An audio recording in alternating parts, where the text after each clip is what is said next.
We'll jump into Daniel. Um,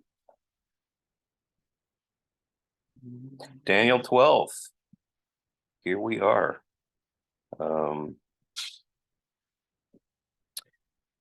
there's a cool verse in here, 12:3. It says, "Those who are wise will shine like the brightness of heaven or the stars above," you know. Um, So in the intro, just to kind of like cover what we've been going through, this whole Daniel 10, 11, and 12 are all one big scene. So of course the chapters are kind of like put in artificially after the fact. They weren't written with like chapters back then. It's later on they were arranged in chapters and verses for our benefit so we could look up things. But starting from chapter 10 is when the vision starts, and he sees somebody, like he sees a man above the Tigris, and he's given this vision. In chapter 11, he's given the prophecy, which is all historical. It's all stuff that we've looked up and compared to history. You just read it, you'd be like, what? From Daniel's point of view, it's like, what's he talking about? Or like it'd all be mysterious until it happened, and then you'd be like, oh, that matches that prophecy all the way through chapter 11. And the only things that are kind of like controversy, and it threw me off too, was that I thought that 40 through 45, that all of a sudden it had jumped to something else. But really, if you look at it as sort of like a recapitulation of the events that happened under Antiochus Epiphanes, it's like, well, that's just a summary, and with some added details which we find recorded in the books of Maccabees and Josephus and Did you just and some. recently see that? Yeah. Remember, I mentioned before, like weeks ago, it was like, yeah, once you get to this point, it doesn't make sense historically. Only because if you're trying to read it as like a sequence, then you're like, no, 40 through 45 is kind of like a broad statement encapsulating that whole period of Antiochus Epiphanes and adding some details which fit perfectly, right? Where it seems to jump and it's kind of jarring is that if you read straight into chapter 12, the first part of it, you're going, wait a minute, this can't just be talking about Antiochus Epiphanes. At least it can't be talking about it in a literal sense. You could look at it as sort of like a uh, what do you call it? An analogy or uh, Like an what's the allegory? allegorical Yeah, term.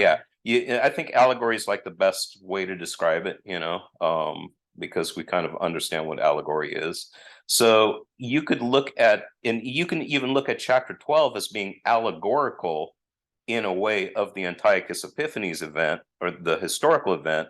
But you know that you really know that you're talking about the end now. So they're kind of allegories of each other.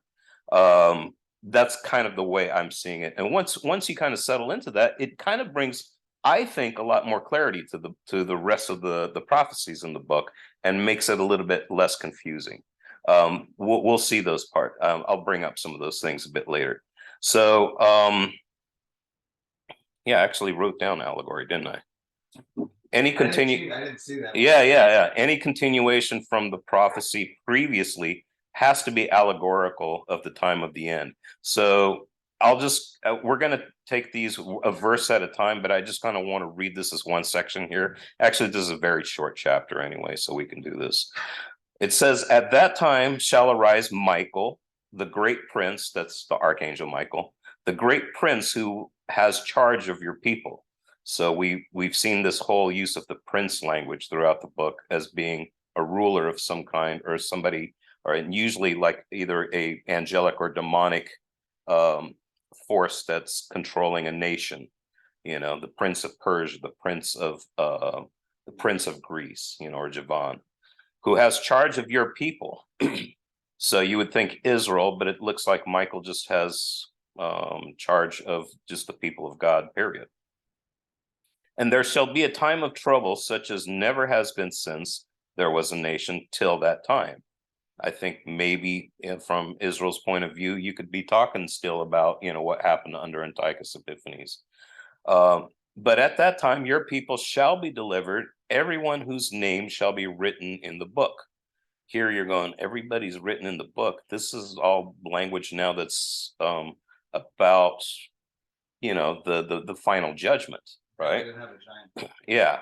And many of those who sleep in the dust of the earth shall awake, some to everlasting life, and some to shame and everlasting contempt. So we're talking about the resurrection here.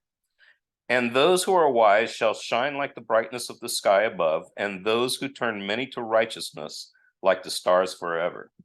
So I'd been looking at Barnes, and Barnes kind of puts it, like he's got his own words around it. He says the language here is applicable to either of the two events, to the act of Antiochus, causing the daily sacrifice to cease in Jerusalem, or to the final closing of the sacrifices by the death of the Messiah as the great offering to whom they referred. So it could be referring to Jesus, and his offering, and the destruction of the temple and the altar by the Romans. So he's looking even at AD 70.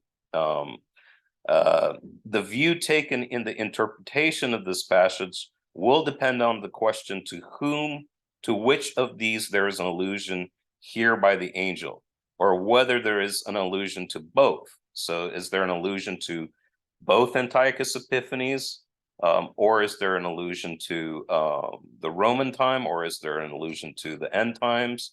And maybe the answer is all of them, right? Or both. The language evidently is applicable to both and might be employed with a reference to either. So he's thinking, like those rising from the dust of the earth as if they're coming back to life would be the Maccabees, because they came from like the caves and the their hideouts and everything, and they had been so beaten down that you would think that they're as good as dead, right? And that you have events that you could say that the resurrection is an allegory of that, or vice versa, is kind of what he's saying. So this truth was of so universal in nature that it might be applied in all times of trouble. So he says this is such like a broad jump and kind of like an allegory that you could apply it to any kind of trouble that that God's people have gone through. That when the church was assailed, like during the first century or first couple centuries especially, when the people of God were persecuted, when they were driven away from their temples of worship, when the rites of religion were suspended, when the zeal of many should grow cold and the pious should be disheartened, they might look on to brighter times. So this gives hope to any people of God through any of the times, because you don't have to just think of this as being localized to one historical event. It gives you hope for many historical events where this could happen, and ultimately the coming of Christ and the resurrection of the dead. There was to be an end of all these troubles. There was to be a winding up from these affairs. All the dead were to be raised from the graves, the good and the bad, and thus the righteous would triumph and would shine like the brightness of the firmament, and the wicked would be overwhelmed with shame and contempt. I'm going to end up coming back to this. All the dead were to be raised from their graves. We usually have no trouble with the righteous resurrection, but this is always talking about the righteous and the wicked who are being raised from the dead, right? So verse 1, at that time shall arise Michael, the great prince, who has charge of your people. There shall be a time of trouble such as never has been since there was a nation till that time. But at that time your people shall be delivered, everyone who shall be found written in the book. So we've seen Michael before. He was there to fight and vie for the messenger. When in chapter 9, remember Daniel was praying for 3 weeks, and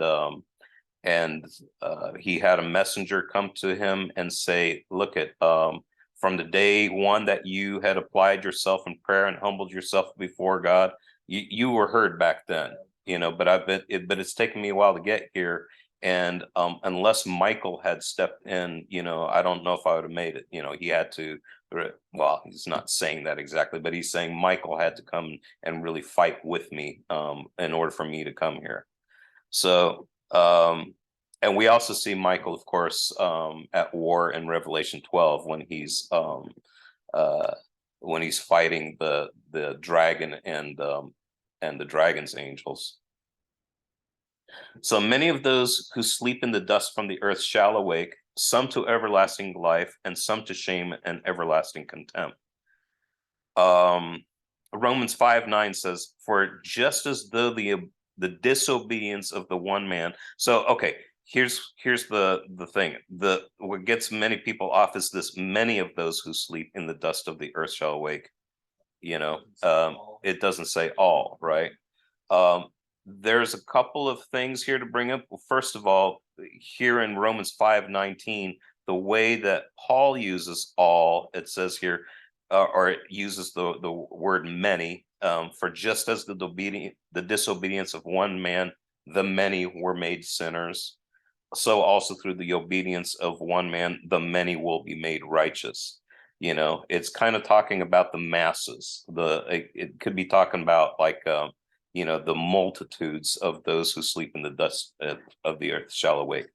The other thing that needs to be pointed out is that at this time, not everybody's dead. If you're thinking about the resurrection happening right now, you'd still have billions of people that were alive. So you're talking multitudes coming from the graves and everything, but there's still there's those multitudes, but it's still mean yeah, everybody who who is in the dust, and so like those are the two things that I've seen kind of repeated from different commentators or whatever about this. But what we do know is that there will be a resurrection of all, and that includes the good. This is a painting from Sebastiano Ricci, and he's got this is about the resurrection of the dead. Some of them are afraid and freaking out, and some of them are meeting Jesus in the air, and he's coming with his his host of heavenly, he's coming with the heavenly hosts on the clouds at the resurrection. All the dead will rise. So here's from John 5. It says, "Truly I say to you, an hour is coming and is now here already." So this one, Jesus, this is already, but not yet, right? This keeps on coming back up. "I say to you, an hour is coming and is now here when the dead will hear the voice of the Son of God, and those who hear will live." Actually, he's not yet even talking about the bodily resurrection here yet. Okay, those who hear will live. He's talking about when he's preaching in Galilee during the first century there. Whoever's hearing what he's saying, they will come to life then. Okay, he's not talking about the bodily resurrection yet, but it's just the same thing. It's like when the moment that you heard Christ and you put your faith in Christ is the moment that you start to live. And I kind of want to do a full Bible study on this and the new earth. The reason is if you went to Genesis and God says to Adam and Eve, "The day that you eat of that, you will die." Well, the day that he ate of it, he did die, because he was cast out of the presence of God, right? But physically, he didn't die yet. His body was dying, and ultimately he would return to the earth, to the dust. So what does the Bible mean by death? We kind of we encapsulate the idea with saying, well, it was a spiritual death, and that's true, but I think a broader way to describe that is that in Scripture, exile is death, and death is the ultimate exile. So when you read Jonah and his experience in the belly of in the belly of the sea monster, you know, and he's praying, and he writes his song, he's basically describing himself as having visited Sheol, or Sheol, the grave, the dead. You know, it's like the bars of Sheol, you know, like in it, the cords encircled me, and I was like in the. He basically sees it as a, even though it's a near-death experience, for him it's an exile away from the presence of God, and he prays out to God in the middle of that. David does the same thing all the time, you know, where he describes himself as being in the grave or something like that. And if you look at Jesus, when did his death begin? You know, because Jesus says 3 days and 3 nights, just like Jonah, is the way the Son of Man is going to experience and be in the belly of the earth. Well, he is betrayed. His hour begins in Gethsemane in the garden. That's a Thursday night, right? So go to Friday night. That's one day. Saturday night, it's another one. He rises on the third day. Yeah, he rises on the third day. Because I don't see how you're supposed to squeeze Good Friday and Sunday morning and call it 3 days. You know, so there's always like I would say kind of like death is in scripture is a bit of a, I don't, it's not the right way to put it, like a spectrum. It's death is part of the exile and part of the curse. But but really what's happened is that Adam and Eve were exiled. They died that day immediately. That death, that first death happened immediately. It's like That- man walking too. Yeah, and then since then, everybody who's lived with a body is dead until God resurrects them, right? The moment that you're saved is when that resurrection happens. In other words, so that's why Jesus say, you know, like an hour is coming and is now here that the dead will hear the voice of the Son of God, and those who hear will live. For as the Father has life in himself, so he has granted the Son to also have life in himself. The mysterious thing is that Jesus is walking around in a mortal body that's going to die in the likeness of sinful flesh, but without sin, and he has life in him. So, and he's spreading that life around, and people are hearing his voice and they're coming to life, right? He has given him authority. So Jesus is talking about himself to execute judgment because he is the Son of Man. Do not marvel at this, for an hour is coming, not yet, this is in our future, an hour is coming when all who are in the tombs will hear his voice. This redemption of the creation is going to happen to such a degree that even it's nobody's been judged. It's like the judgment hasn't happened yet. So everybody has to come back to life physically in order to be judged. And it's like after the judgment, then those who are wicked, they will suffer the second death. But nobody's experienced that second death yet. So all those who are in the tombs will hear his voice and come out, and those who have done good to the resurrection of life, and those who have done evil to the resurrection of judgment. And of course, in Acts, it says, and I have the same hope in God as these men themselves have, and that there will be a resurrection of both the righteous and the wicked. So all the dead will rise. Verse 3, and those who are wise shall shine like the brightness of the sky above, and those who turn many to righteousness like the stars forever and ever. So the star language in Genesis 1 is used for the sky rulers. So it's kind of like there's always been kind of like a double meaning behind the stars thing in scripture. One of them is that they represent the heavenly rulers. In our minds, it would be the heavenly host or the angels, you know. They're called Elohim, not plural Elohim, small e, you know, or angels. David would, you know, writes, you know, things like, when I look at the stars and I think of them, you know, who is man that you think of him? You made him a little lower than the Elohim. but crowned him with glory. And you're going to, then you see that develop into Hebrews, where it's like, yeah, that was for a little while, but God is going to move these people, these sons of God. They become sons of God like the angels, and are now starting to rule, right? So later we see this imagery given to Abraham. We think of it only in terms of Abraham seeing the stars of the sky as in the number of them. We only see it quantitatively, but the second chapter of Judaism is rich with understanding that, like, what is being told to Abraham is not just a quantitative thing, but a qualitative thing. You'll be like the stars, because, and you see this kind of like language here in Daniel too, that they're going to shine like the stars. We also see, of course, like the Joseph, when he has his dream, sun and moon, the other 11 stars, but now they represent his family, and so here and in other parts of Daniel, we see star language applied to the pious.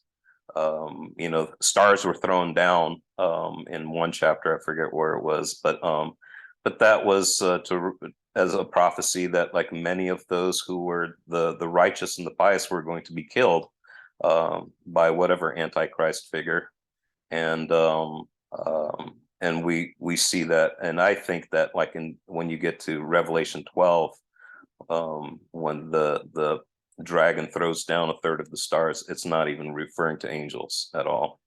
I think that is because there's too many parallels to Daniel in that scene, that, like, my opinion is that he's talking about, like, the persecution of the saints there. So here the righteous risen are compared to the angels in their immortality, as well as the brightness. But you, Daniel, shut up the words and seal the book until the time of the end. Many will run to and fro, and knowledge shall increase. So even though Daniel's given this prophecy, this word, it's not particularly for him. It's given for the people who are going to undergo these events when they happen. So both in the days of Antiochus and also in the last days. This is not written for Daniel's benefit. This is written for the Maccabees' benefit. This is written for our benefit. This is written for the last generation's benefit, So, and then when it says here that many will run to and fro and knowledge shall increase, I've heard people speculate, it's talking about, like, people flying in planes, because they're going to and fro. It's talking about travel and stuff. And there's no reason why in the context all of a sudden it's going to start talking about that. I think it's talking about there's going to be a lot of people studying and communicating with each other. And as prophecy starts to unfold, that people go, hey, you remember that part in Isaiah where it says this? Could this be it? That part in Daniel where it says this, could this be it? So of course, knowledge is going to increase out of that. So there's going to be a lot of discussion and discovery about these prophecies. So that's why in the context, that's what I think this is talking about. So now we're going to get to a part of the story where this art kind of bothers me because it looks a little Jehovah's Witness, but I don't know. But in any case, it depicts kind of like what's going on here in this next scene, because, like, you've got Daniel, he's been talking the whole time to this figure who's over the waters, who I think is Christ himself. I don't think it's just an angel.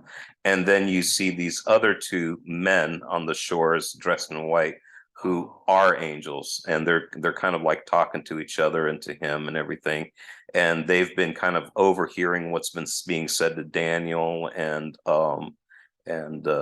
they actually have some questions.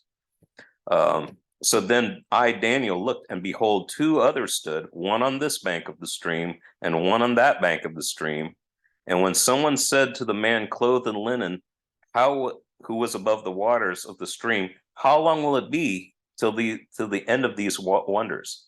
So these angels, they don't know everything, it's like they're they're limited beings like anybody else. They're not omniscient or anything like that. And as in First Peter 1:12, in another context, it says angels long to look into these things. So as the mysteries of God are being unfolded, it's also the angels who are looking on and being amazed at the things that are being prophesied, and they're curious as we are, as how it's all going to happen and how it's all going to unfold. So till the end of these wonders, the angels have asking how long things will last. I don't think he's asking how, in this case, like how long it's going to be until these things start happening. I think he's asking how long is it going to be once these things start happening? How long are they going to last? And the reason I think that is because of the answer that this angel is being given. I heard the man clothed in linen who was above the waters of the stream.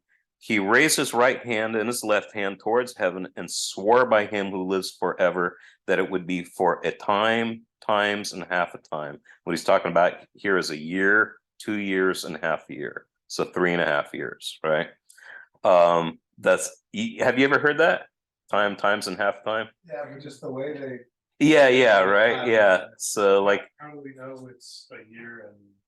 because in other passages it'll say 3.5 years, or it will say 1260 days, or it will say it some other way, and in Revelation it uses all those ways to describe it. So the other way that we know is that when in another chapter, when it was talking about the 70 weeks, it like after a while you can assume that it's weeks of years. And it just means a set of 7, and then it says for half of that week this will happen, and you can go, okay, that's 7.5, that's 3.5 years, right? So so there's a common dividing here with 3.5 years. Sometimes it will say something like this. It's just this repetition of the same theme said in different ways. For some people, it's almost like saying, like, let me tell it to you 3 different ways so that I can convince you that what I'm talking about here is 3.5 years. Okay, 1260 days, a year, 2 years, and half a year. And I don't know why, like exactly it would be saying a time, times, and half a time. So he's saying a year, 2 years, and half a year. Yeah, 3.5 years. 5 years. Yeah. There's a number of verses that have kind of like this kind of language here. And I'll actually bring up a couple of them here. So 3.5 years. Well, in history, like we can look at some 3.5 year periods. Like there was about 3.5. Nobody knows exactly how long, but there was about a 3.5 year period from Antiochus' desecration of the temple to the time that Judas Maccabee and his band of bandits rededicated the temple. I shouldn't call them band of bandits, band of heroes, really. So that was about 3.5 year period. The onset of the Roman siege on Jerusalem in around 87, it started in 66 AD. It was about a 3.5 year period that it started. That siege was a 3.5 year siege on Jerusalem, and where the temple got destroyed in AD 70. So and this is a number that keeps coming up in prophecy. So here, even in Daniel earlier on, when it's talking about the 4th beast, it says he will speak against the Most High and oppress his holy people and try to change the set times and the laws. The holy people will be delivered into his hands for a time, times, and half a time. It's the same kind of wording, right? So what this does, if we go back to what that was about, it brings you to the 4th beast, which in the sequence of events, it would be the Roman era, right? So Jesus but here's the interesting thing. Jesus used the second part of that vision back in Daniel 7. You're going to have to go back there because it's quite a few details, but he uses the Son of Man um, figure to describe himself and his followers. So he uses so he does this. Okay, so Jesus brings up the Son of Man language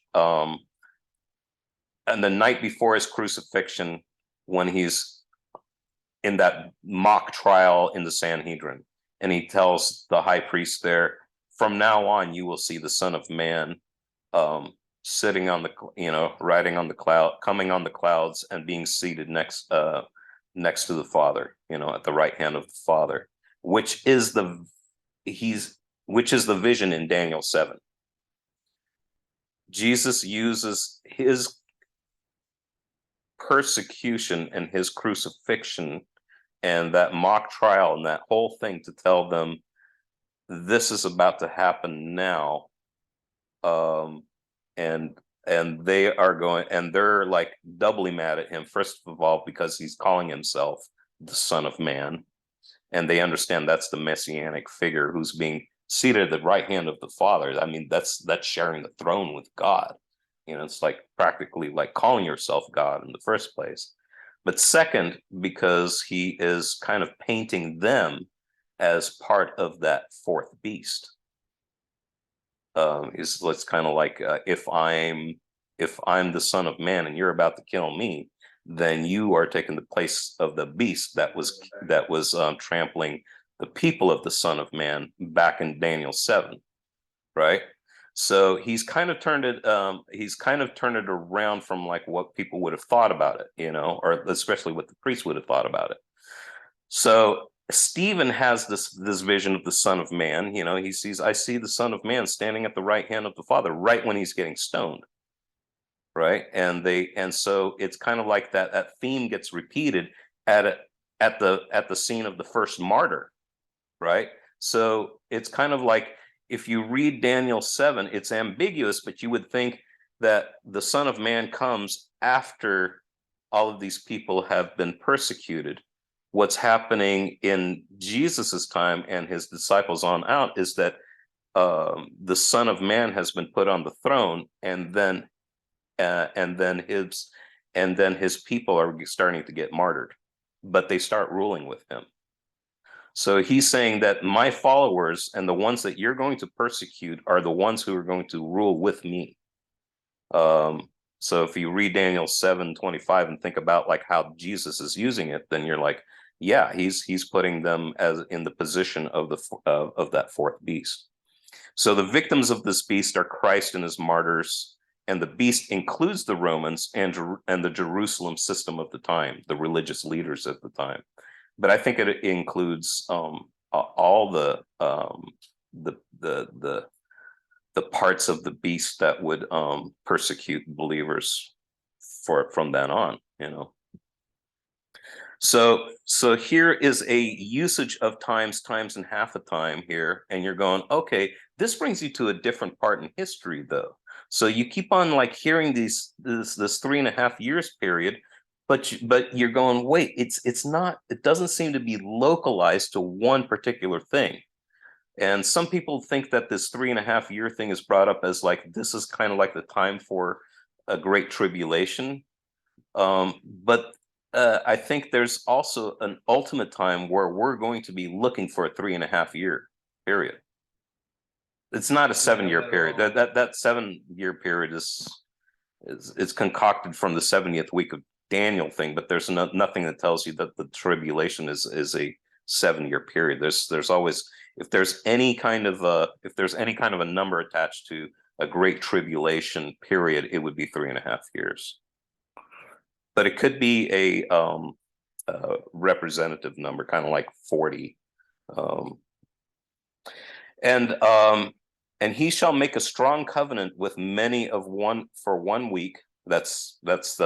So now we're in Daniel's 70th week, right? These weeks, remember, are weeks of years, sets of 7 years. He shall make a strong covenant with many for 1 week, and for half the week, which is 3.5 years, He will put an end to sacrifice and offering, and on the wing of abomination shall come one who makes desolate until the decreed end is poured out on the desolator. This is also brings you mostly to the Roman era when you read Daniel 9.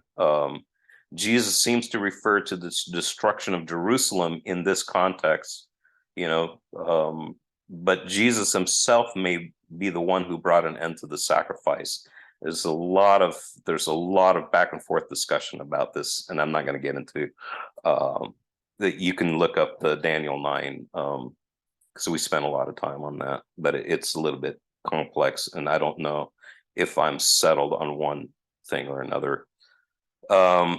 So the 70th week could be removed from the 69. There's some people who think that, like, when you get to the 70th week, then you have that one last week, and it's during Jesus. It would put you in Jesus's time, but then it becomes mysterious how you work the 7. Some people think it starts at Jesus's baptism and then ends at Stephen's martyrdom, and because that would be a 7-year period. In the middle of that, Jesus brings an end to sacrifice by dying on the cross. So you would be talking about 2 different people here. One who brings an end to sacrifice and offering, and then there's somebody else who brings an abomination that causes desolation, who would be the Antichrist, or But then the thing that's most popular in American TV culture, at least, is that the 70th week of Daniel is you have the 69 years going up to the time of Christ till Jesus comes into Jerusalem on a donkey. He's the coming of the anointed one. Somebody actually claims to have figured it out. That's on the day, accurate. And then that 7th week is removed to the future, still to come. And then we'd be looking at some. And I, for a while, thought that was ridiculous, but there's some reasons I think it might be right, but I'm not sure. So the 70th week may be removed from the 69, putting into the future, or maybe it's both. And the reason I put both is because a lot of these prophecies, you got to look at both. This Daniel 11 to 12 transition, you're talking about 2 different time periods as if they're the same thing. And so going back and looking at some of these, you're looking at it like this, what happened back then is reflective of what's going to happen. They're what was the allegories of each other, to use I think it's something different that happens, particularly the prophecy, but I think so allegory might be a clumsy way to describe it, but I think that's it's not a bad way to describe it. So here in Revelation 12:14, it says, the woman was given the 2 wings of a great eagle so that she might fly to the place prepared for her in the wilderness, where she would be taken care of for a time, times, and half a time. There's that same wording, out of the serpent's reach. So when that's another thing I'd love to do, just Revelation 12. Spend like a month on Revelation 12. I think it'd be awesome. I'm actually waiting for somebody's podcast on the dragon to come out and get some more notes or whatever. But the woman here she's kind of like Eve in a way. She's also Israel. The easiest way to think of the woman in Revelation 12 is that it's Israel, right? Mary has something to do with it, and it's also God's people in general. It kind of starts when you're talking about Eve is given this promise, your seed is going to crush the serpent. And so if you're projecting through Eve and through Israel, who the seed is going to come through, get all the way to Mary, and it's going to be her in particular, her seed, the Christ is going to crush the serpent's head, right?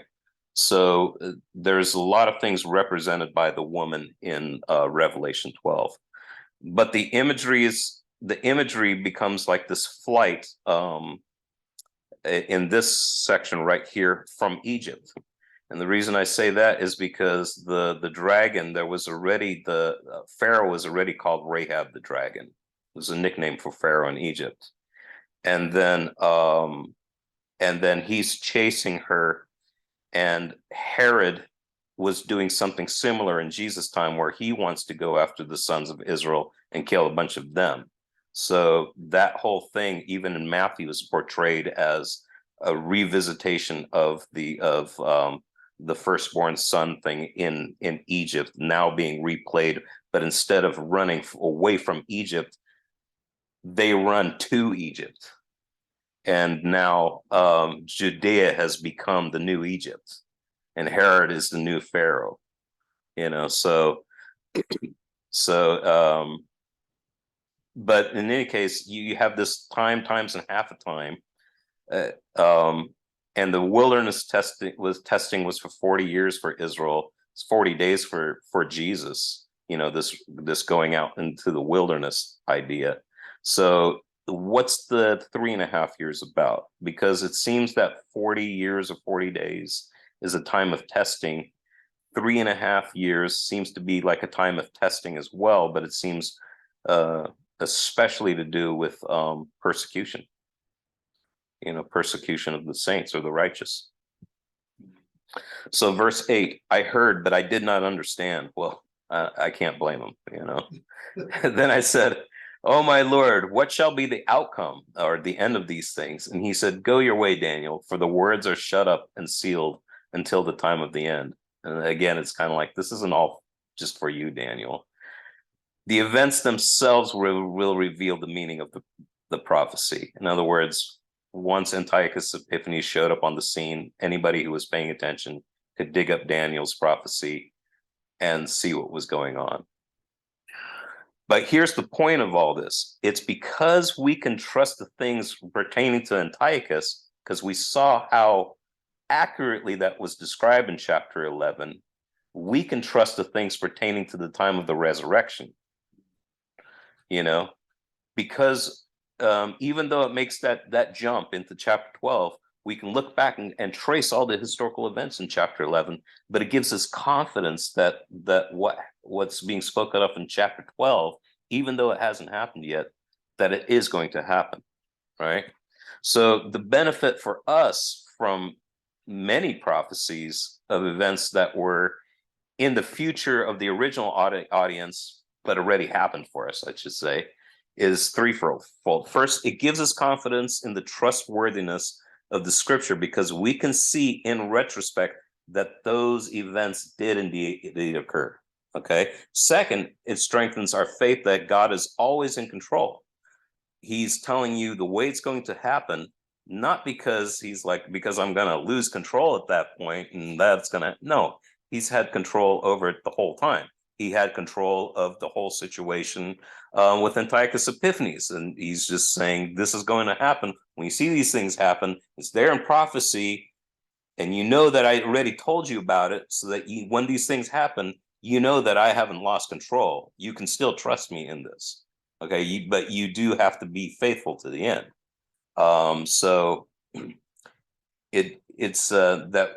So I say that God is always in control and orchestrates all events to the good of the faithful. God works out all things to the glory, to the good of those who are called. So that's my word for it. That he takes those things, those decisions of people and the way that history is going to go, because we are under a curse and bad things are going to happen. But in the end, all things are also under his control, in that he will orchestrate him and he knows what he's doing. And when we're in the new heavens and new earth, we can look back and we'll go, all of that worked out for the good. There will be no regrets about what God did.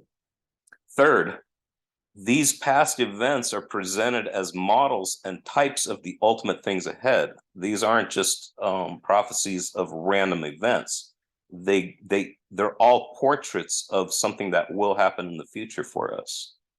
So they will unfold differently in the future, but they're going to rhyme, just like history never repeats itself, but it does rhyme. And so if and when they happen to us, like in our generation, we can take reassurance from the cloud of witnesses that what we are undergoing is not unique to us.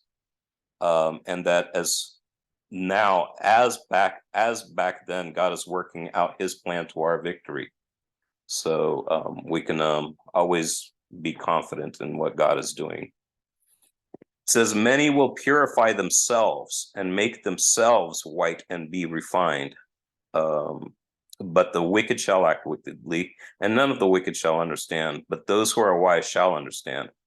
A lot of times we understand that it's Christ's blood who makes us pure and white and all that, but it's not as if we are passive in this process.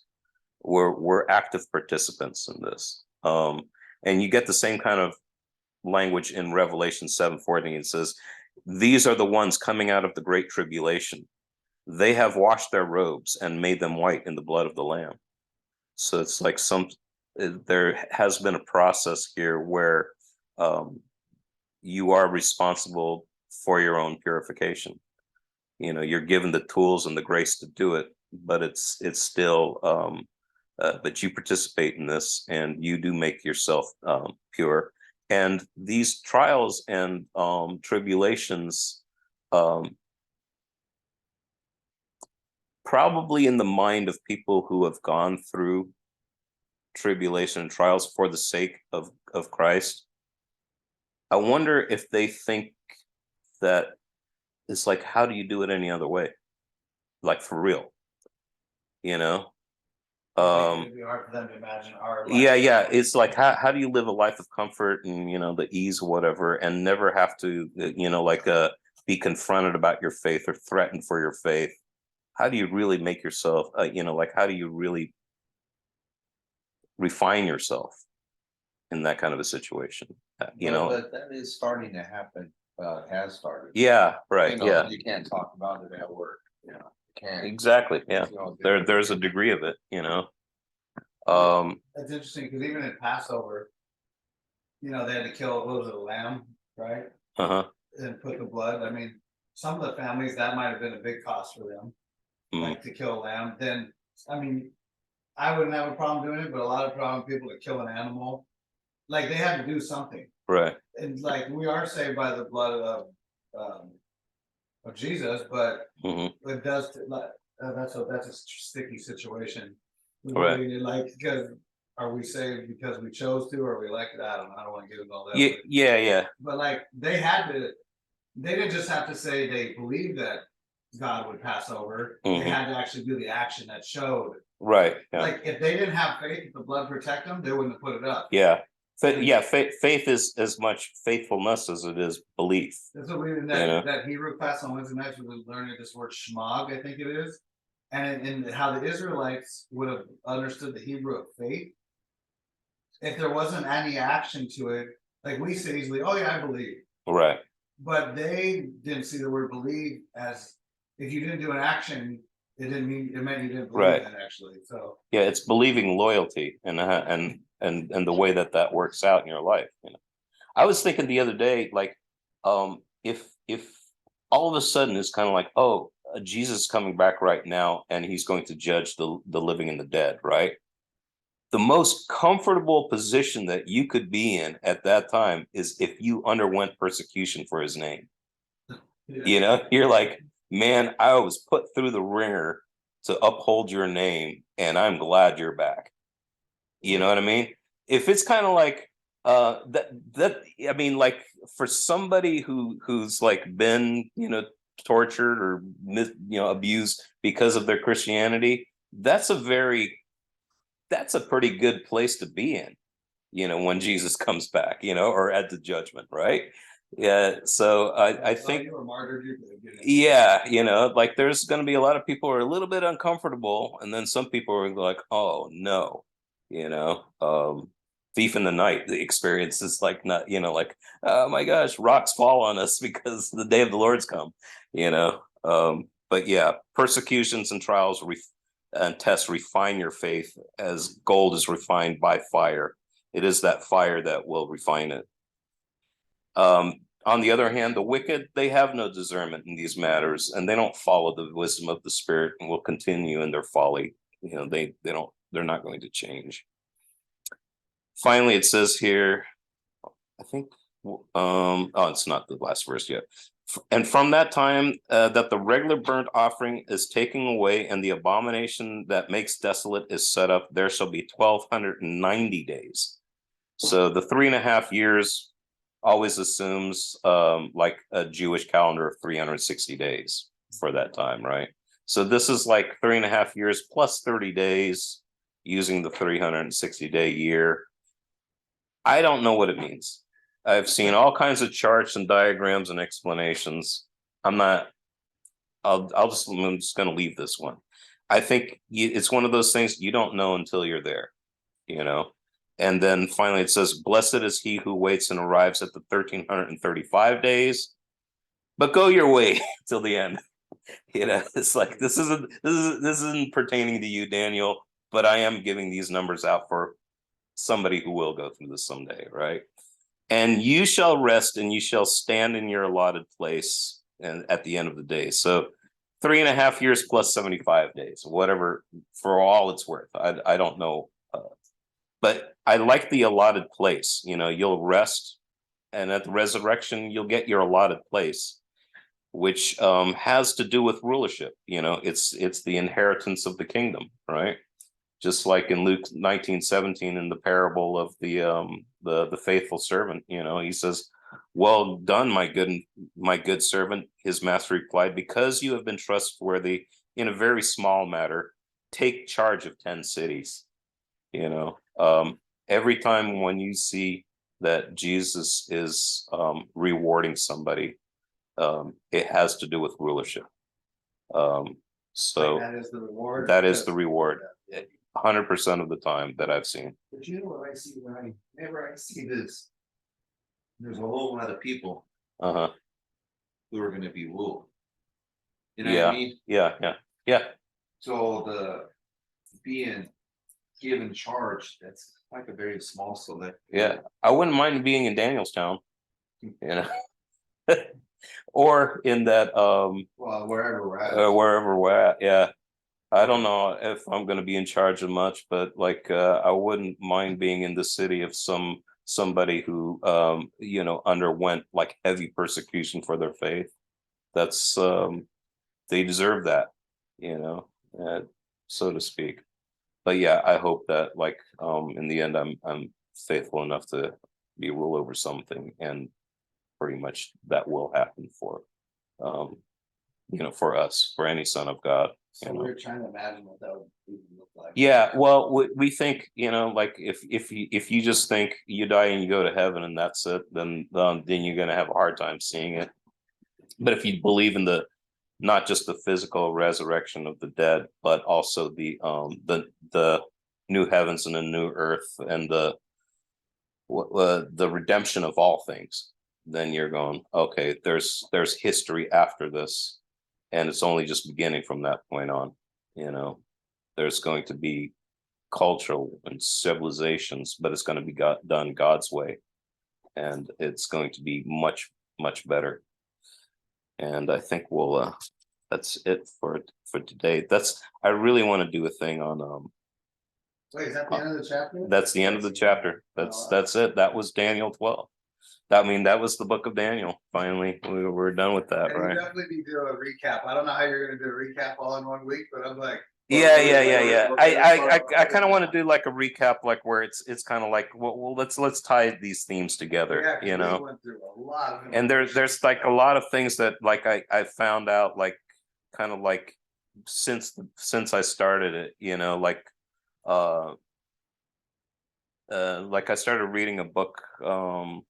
Well, I was talking with Evan. I was talking about how Babylon is this archetype of the way of man's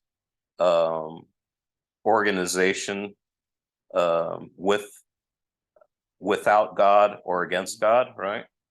And really what it is it's civilization. It's civilization where man rules it man's way. Whereas the New Jerusalem is the civilization and the way things will go eventually when the earth is ruled God's way through people who are redeemed. And all of creation is waiting for this to happen. They're holding their breath, waiting for it to happen. You know, like what was, where's that again? It's All creation. yeah, all creation is as in child, you know, like yeah, we are grown inwardly too, you know. Yeah, I want to talk about all that you know, coming up. But in the new earth in a new earth discussion, you know, what's it like? Because it really starts making sense once you start thinking about like the physical resurrection. We think like Platonists, we think like Greeks still. We think that the body is something you got to get rid of so that you can be free of the body and go to heaven, right? The Jews did not think this way at all. They're talking about like, when is the earth going to be redeemed? There's nothing wrong with material. There's nothing wrong with God made it all and saw that it was good. The problem is that it's cursed, and it's cursed because of us. Cursed is the ground because of you, right? Yeah. So it's like cursed is the ground because of you, Adam, you know, and humans, you know. But like once that curse is lifted, like the song says, you know, joy to the world as far as the curse is found, you know, that song is all about the redemption of earth. But the redemption of earth can't happen without its rulers, its being redeemed themselves. So, you know, Christ is the first one to be the new Adam, to be redeemed, you know, well, he didn't have to be redeemed, but to rule rightly. And in the end, he's going to make all things new, because once creation's waiting for the sons of God to be revealed, right? When all that materializes, then it's going to change all of creation. The curse is going to be lifted, and it'll go on the way that it was intended to go on from the Garden of Eden on. You know, and it's going to be a process, but that's what we're looking at. Or, you know, we all believe in life after death. What we just don't grasp is there's a life after death. You know, and that to me is like a lot more exciting in a sense. Somebody once said that, like, I want to be with Christ, but I want to be with Christ on earth. You know, and we weren't made to be disembodied spirits or even have bodies in a place where there's no earth. You know, I mean, it's great, you know, like heaven and earth need to be united. That's the end. And it's not the story of the Bible is not us going to be with God. The end of the book of Revelation is God coming. God makes his abode with us. Mm-hmm. You know, it's God like with us. Yeah, it's the new Jerusalem coming down to earth. Yeah. You know, so he's already kind of done that with us. Yeah. And the only thing that really stands in the way is us. Yeah. You know, well, yeah. And the full number to come in. Because he says, I give you life and life more abundant. Yeah. And my life has changed greatly since I accepted Christ. Yeah. It's gotten better. You came to life. Yeah. You know? I never thought of not to, I don't know how to say it. I never thought of heaven kind of like as I started thinking of it more for the new Jerusalem, so you said it, like people that are artists are still going to be doing art. People that are musicians are still going to be doing music, but it's going to be it's for his glory. Yeah, to a level that we don't understand because we'll be in perfect law. I don't know. It's just hard for me to wrap my brain around it, but it was kind of a cool picture of the idea I got from you about. But I guess that's the whole thing. I don't think our brains can really imagine it. No, we don't know anything else but death, basically. Yeah. I mean, I try to imagine it, but I guess I'm just like, I guess I'll have to see when I get there. Or when it gets here. Yeah. We'll be here before we know it. Yeah. Yeah. So some people interpret it as like, I think like C.S. Lewis saw it as like the moment that you die, you're transported to the new heavens, new earth. That's what he defines as heaven. I think that's what he thinks because of the way he wrote Narnia and stuff, right? But even at the end of, at the end of like the Narnia Chronicles, it starts the last chapter like you find out later that that they're in the new heavens, new earth, or they're on the new earth, right? It's kind of like, and it starts off by saying, imagine being able to run and not get tired. It's hard to imagine that you would do anything else but like run anywhere, right? And so they were running across these fields, across these things, and they were going up this waterfall. They're going up and beyond and everything, and they run into Aslan, you know, and they start figuring out, wait a minute, this isn't like some other place. This is still Narnia. And one of the birds takes a flight up, and he goes, I see Cair Paravel, I can't see this. It's all the same places, but it's totally different. And then they realize this is more like the real place than whatever we experienced before. It's as if we've been dreaming about it, but then this is the real thing, right? Like that's the way he explains it. And the book ends with like what happened to them after that. He says, we can truly say that they lived merrily ever after. He goes, but the things that happened after that are so great and so fantastic. And for them, everything that had happened before was just an introduction. And now the first chapter had finally begun. And, you know, and like they would be doing all this. And that's kind of like the way that like, like I get teary every time I read that excerpt, you know, because it's kind of like the big story is kind of like, now that we got over that whole curse thing and that whole history of the earth, now we can start living on the earth and experiencing the earth that it was meant to be from the start without the curse. And what's that going to be like? I just You can't know? imagine that. It's so hard. Yeah. Like, does that mean like, when people always like to talk about, oh, God's good, why is there evil? And I'm always like, okay, so why is bad things happen? I'm like, well, how far would God take that? Does that mean if you couldn't trip anymore? Does that mean like you couldn't spill a glass of milk? If you drop a jar of jam, then there could be glass, it's dangerous. So is God gonna stop all that, or like? Yeah, I don't know, and I think Like that we're not gonna slip in the shower anymore. Like, it's so hard for me to wrap my brain around no death. You know what I mean? Like, because right. you know, you skin your knee. That's right. theoretically like death in a sense. Your cells are dying to wherever you're needed. So to think of there being no death is just so. I just can't imagine it. Like it's like there's something like you know, like say Jesus's resurrection body, right? It's so regenerative, but at the same time, like there's a continuity there. It's like maybe the cells still die and replace themselves. Yeah, I don't know, but like for him, it's kind of like on one hand, he didn't like appear to the disciples again, some bloodied, mangled mess who's like limping along. But he still had hope. But he still had the whole, you know, it's like it's as if he was like healing really quickly. Maybe a month later, right? He did have hope. Yeah, you know, it's kind of like something had happened where he probably will. You know, yeah, right. So it's kind of like you know, but there's a continuity there, and they think, oh, he's a ghost. And he's like, I'm not a ghost. Come here. Give me some food, man. I want to eat with you guys. They went through the wall. But he went through the wall too, right? So there's. But see, I think that we see things wrong. Oh, of course. No. We really see things wrong. Time we see wrong because we have it all in our mind of how everything is. Even like Jesus walking through the walls. If you read his words, we should be able to walk through the walls also. Well, but I tried, but it doesn't work, you know. But it's like, oh, so like, well, I'm gonna go back a little bit. So like when my mom died 10 years ago, you know, he listened to Paul, be absent from the bodies to be present with the Lord. So she's with God. But I think that like when I die, we might show up at the same time.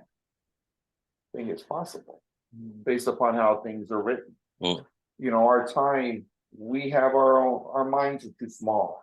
We don't think large. Well, so We're near here's something, and I'm going to have to chew a little bit on this because what I started realizing once when I read that passage where Jesus said that, you know, like a time is coming, but it's already here when those who hear my voice will come to life, right? And you're like, okay, that's me. Um, the way Paul puts it is that you are seated in heavenly places. You're in heaven already. And like he says, our citizenship is in heaven, and from it we await a savior who's going to make all things new and you know, like resurrect us and everything. So it's like you that's why I've been saying like for a while now that like we think of heaven as a destination place or whatever. It's like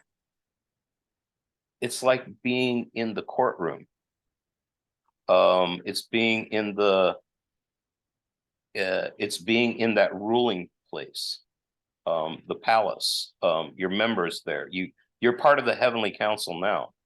It seemed good to the Holy Spirit and us that we should do this. It's like when you pray and you make supplications for somebody else and you do intercessory prayer, those sorts of things, you are bringing before the throne room something that needs to be brought up because you are ruling with Christ. All authority has been given to him. Therefore, you have a task to do, and you are on the earth to do it, but you're operating from being in heaven. It's that's the way Paul's talking about it the whole time. So you already came to life and you're already part of that community. What hasn't happened yet is the redemption of our bodies and the redemption ultimately of the new creation. So so like looking back at that verse, what Jesus is talking about is like, yeah, there's you, it's true. When you received Christ, you came out of the kingdom of death and you stepped into life, and that's not going away and it's not changing. And what we think of as heaven is like the place where there's no more pain and it's bliss and everything's hunky-dory. That is a time when you read in Revelation and he wiped away all their tears and there was, you know, that is the new heavens and new earth. That's still to come. Because if there's no tears in heaven, what is John doing in heaven, sobbing convulsively? And what are the spirits in heaven who are coming there who have been beheaded for the cause of Christ, going, how long will it be? When is this going to happen? It's like the Holy Spirit groans within us because, well, heaven groans within us. The entire creation, including angels and everybody else, groans and longs for this time to come. It's not about like heaven is just detached from the earth. The heaven is always like intertwined with earth, completely absorbed with what's going on earth, because for us it's about, you know, like the coming of Christ to earth. Everybody's waiting for it, not just us here, you know. This is all of creation, right? All of creation, animals and trees and everything. Yeah, we've got this I don't know how we got like down this path, kind of like, but once those things start ticking, you can read the scripture. You can read so many more scriptures where you're going, okay, I get it now, and I understand what the Old Testament thinkers are thinking and writers are thinking, and what Jesus is saying now. For me, that's always like, I always feel like I'm more on the right track whenever I, you know, like I can go, okay, let me test this to scripture and see if scripture makes more sense to me right now. So test it on that, you know, but like that's why, you know, maybe I should give myself a couple weeks to put this more and more together. But I heard a really good talk by somebody called Randy Alcorn. Randy Alcorn. I don't know who that is. No, I think you're thinking Wayne Alcorn. He's an Australian guy. I don't think Randy ever did. No, Randy. He might have. But Wayne Alcorn. I've heard like when I went to what do you call it? Hillsong one year, out in Australia. But yeah, he's spoken at Harvest before. Who? Great Glories Harvest. He's spoken. on Oh, that. okay, Randy Alcorn has? Yeah. Okay, yeah. Been a guest. He did a thing with like I guess it was a C.S. Lewis conference sort of thing. Oh, that And was so- really good. And he did something about it's like C.S. Lewis and the New Earth, or C.S. Lewis and the New Creation, or something like that. You know, but it's a video, you can look at it, it's like an hour long. Mark, I have a Look it up. question for you. Yeah. You brought him up, and I know you've addressed it before in the past. Barnes, who you quoted. Yeah, When did he write? His, I think he was in the 1700s. So- Late 1700s, early 1800s. so He's Presbyterian, I it think. could be possible that some of his viewpoints may not be correct. It's possible that Well, anybody's yeah. viewpoints could be incorrect. I meant Yeah. to just specifically say this is specific for this. Well, okay. First of all, the things that I like his point of view on Daniel on a lot of things, right? And he's not dogmatic about those things. It's just that he was looking at it, citing. He was very good with, like, I liked his commentary on chapter 11. Some of the things he says about like the Roman Catholic Church, I'm like, and you know, I'm like, where he really sees the Antichrist coming from the Roman Catholic Church. Or, Which these. well, you know, he could be right, but I think that it's also kind of like, if you read a lot of the Protestant commentators from, you know, like after Luther for hundreds of years and still to today, that's the way they think, and they write about that all the time. And sometimes you read their commentaries, or like Halley's Bible Handbook. Halley's Bible Handbook I thought was great. It's a great little handbook, really simplified things for me. But you know, like you read Halley on some stuff, and he's so obsessed with like the Roman Catholic Church is just the Antichrist. Why do they think that? It's Prejudices of the time. yeah, well, also, yeah, a lot of history too, you know. But I think Roman that, like, Catholic Church, I think, burned alive more people than anybody like throughout history almost. yeah, and And they the really Inquisition stuff. persecuted, they persecuted Protestants, you know, and there was like a lot of division in that, and just kind of like the corruption that happened in the Catholic Church. It was so politicized. Yeah, but you know, in the long run, the Protestant church became very politicized too, and had a lot of corruption, and there's a lot of mess there too.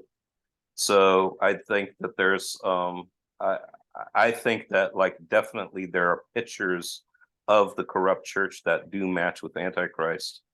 You know, when I read like what Mystery Babylon is in Revelation 12, a lot of the imagery comes from Jerusalem, and you would think, oh, Jerusalem must be Mystery Babylon.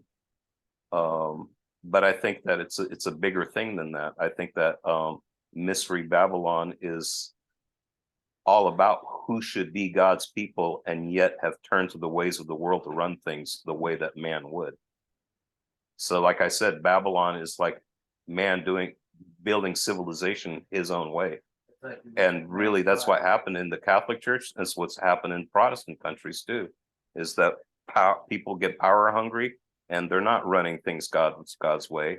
They're calling themselves the church, and they might even be like intertwined with the church. But after a while, you're going, is this the way God would? Is this the way God's people actually should rule and run things? I don't think so. It's become all about power and the way of Babylon again. So that was you have images of like Jerusalem, which should be the holy city, and the way that Jerusalem was being run, they had become Babylon in the time of Christ. They're crucifying their own savior, their own Messiah. They've become Babylon. They're no better than Babylon because they're just running things the way that man would.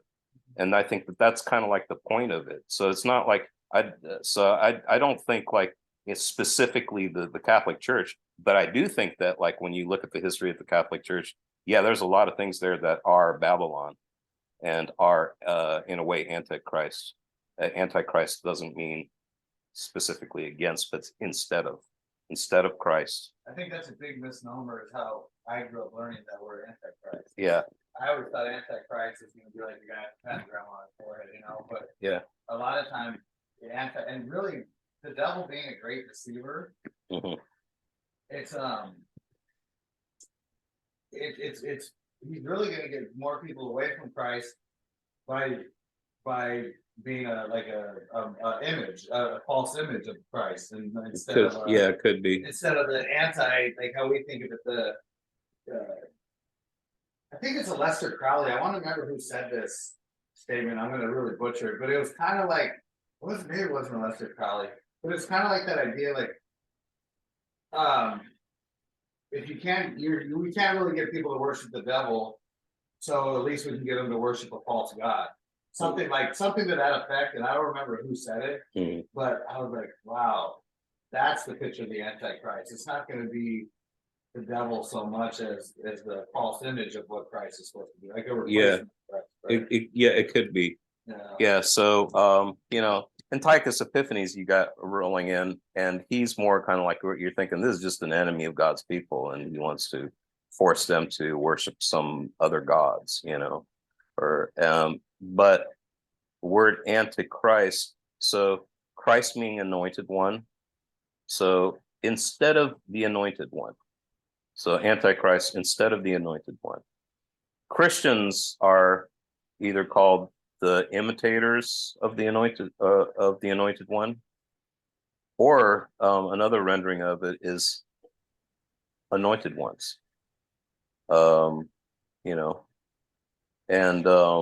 But then there's something that's kind of taken its place. So what's taken the place of the anointed one?